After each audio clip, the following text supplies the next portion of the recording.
In this lesson, we're going to continue on learning how to debug in Ruby. So we're going to start off by creating a program that has a slight bug in it. So let's go ahead and do that first. We're going to call this program debug2.rb.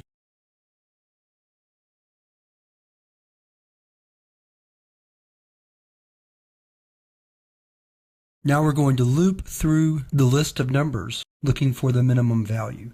Notice that I assigned the first value 5 as the minimum value.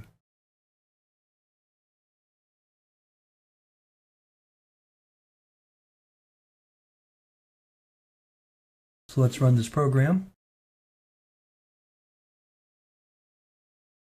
Now if you go back and look at the code, don't look at anything other than the values. Clearly there's something wrong. I'm not going to tell you what it is. Hopefully you've already seen it. But now if we wanted to debug this program, let's go ahead and close out the file. Here's one way to do it. First of all, of course, we're going to start with the debugger. So that takes us into the debugger. We learned in the last lesson how to list the file using L. Now something else we can do is step through the program line by line using the command N. So N takes us to the first line, then the second line, third line, fourth line,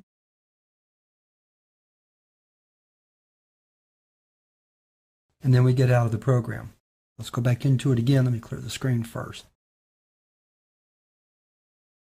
So something else we can do is we can display the value of a variable as we're working through the program. So let's step through it again.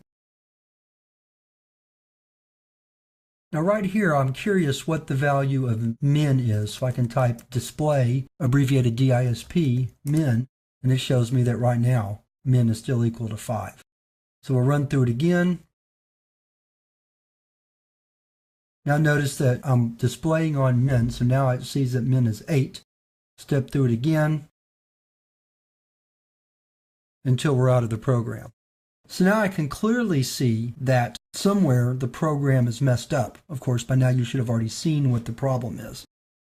But using N and display to display a value, I can see the value of min each time through the program.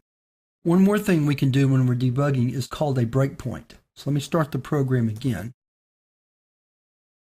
Let's list the program, and I can set a breakpoint on line 6. So you can set a breakpoint on any line. I want to go one line past the value of min so I can see what the value of min is. So we'll hit enter. Now we'll step through the program. And at any time I can display min until it stops. Notice that we didn't really hit the breakpoint. So what I want to do is I want to display a variable and then hit the breakpoint after I've done that. So let's start the debugger again. This time I'm going to break on 5 and display min.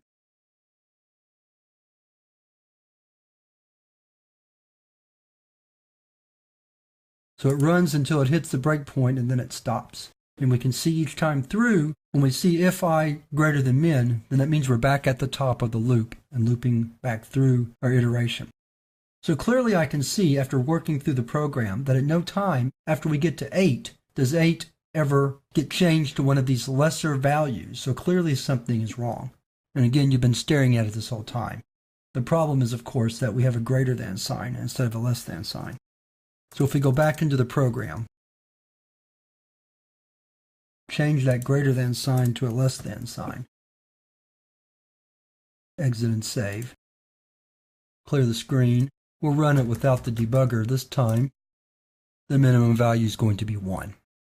So that's how we use the stepper N and the display command DISP in a debugging session. We're going to move on to the third and last lesson for this chapter, where we're going to look at one more option for working with the debugger on a different problem.